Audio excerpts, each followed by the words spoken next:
সময়ত একেবাৰে কাম কৰিব মন নাযায় আৰু সেইদিনা দিনটো গোটেই বহিয়ে কটোৱা হয়।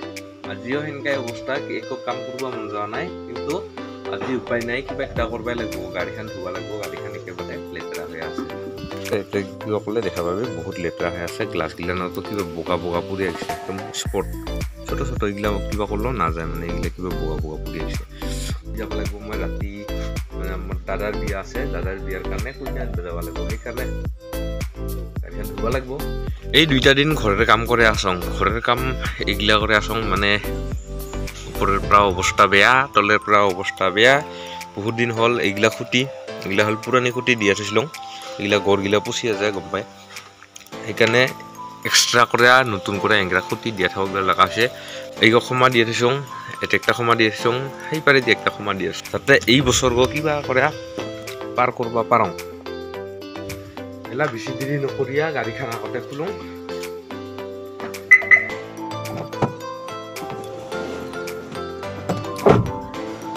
সময় আহিলোঁ গাড়ীৰ ভিতৰত।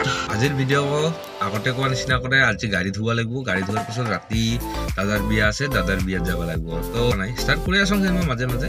তো যি কি নহওক গাড়ীখন ছাৰ্ভিচিঙৰ কাৰণেও লৈ যাব লগা আছে। আমাৰ ব্যস্ততাৰ মাজত একেবাৰে গম পোৱা নাছিলোঁ মাহীয়ে গাখীৰ পঠাই দিছিল, আৰু প্ৰায় 1 মাহ মান আগত।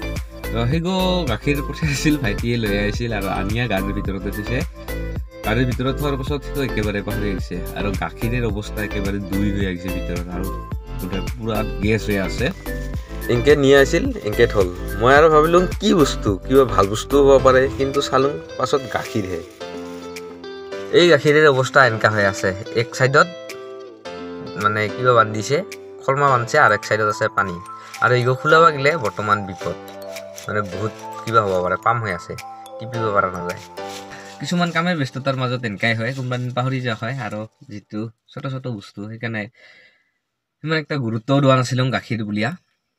যিহেতু গাখীৰ যিখিনি লাগতিয়াল আছিল সেইখিনি পাইছিলোঁ, গাখীৰ খান পাই গৈছিলোঁ। গাখীৰ যদি বটলটো ফাটিল না, গাড়ীৰ অৱস্থা কি হ'ল হয়। গাখীৰ ফাটিলে গাড়ী বেয়া নহয়, ফাটিলে যে ইয়াৰ পৰা গন্ধ ওলাব, সেই বহুত ডেঞ্জাৰিয়াছ গন্ধ হয়, আৰু গাড়ীৰ পৰা গন্ধ ঢুকোৱাৰ কাৰণে খুব কষ্ট হয়। আৰু ধুম বুলিয়ে গাড়ীখন এতিয়া আনি থৈছোঁ, মানে আমাৰ ঘৰৰ পাছফালে যিহেতু জংঘল আছে আৰু একদম ভাল জেগা আছে, আৰু সেইকাৰণে গাড়ীখন সদায় এতিয়া ধোৱা হয়। মই আজিলৈকে মানে ৱাশ্বিং চেণ্টাৰত কোনোদিনো গাড়ী ধোৱাই নাই। ছাৰ্ভিচিং কৰিব নিলে গাড়ীখন ধুইয়া দিয়ে, সকলোৱে ধুইয়া দিয়ে, তাতেও মানে এয়াৰ ৱাছ কৰি দিয়ে, আৰু সেই এয়াৰ ৱাছ কৰোঁতে গোটেই বছৰটো ব্যৱহাৰ কৰে, আৰু জিলা যাং সেলাহে এয়াৰ ৱাছ কৰি দিয়ে। সেই আৰু গম পায়ে ব্যস্ততাৰ মাজত থাকোঁ। দোকান আছে, দোকানত যাব লাগিব, ৰাতিপুৱা দোকানত যাব লাগে, আৰু ৰাতিপুৱা দোকানৰ পৰা আহিয়া ঘৰত কাম কৰিব লাগে। তো সেইকাৰণে মোৰ বাহিৰত ঘূৰিব যোৱাৰ খুবেই কম হয়। আৰু গাড়ী ধোৱাৰ আগতে গাড়ীৰ দৰ্জাগিলা প্ৰথমতে ধোৱা হয়, মিলি দিলে মানে এতিয়া যিগিলা কিবা থাকে আৰু ধূলা বালা কিবা কিবি এই ভিতৰত কিবা কৰিলে যে ওলায়, সেইগিলা চব ওলাই যাব, তাৰপিছতহে গাড়ীখন ধোৱা হ'ব।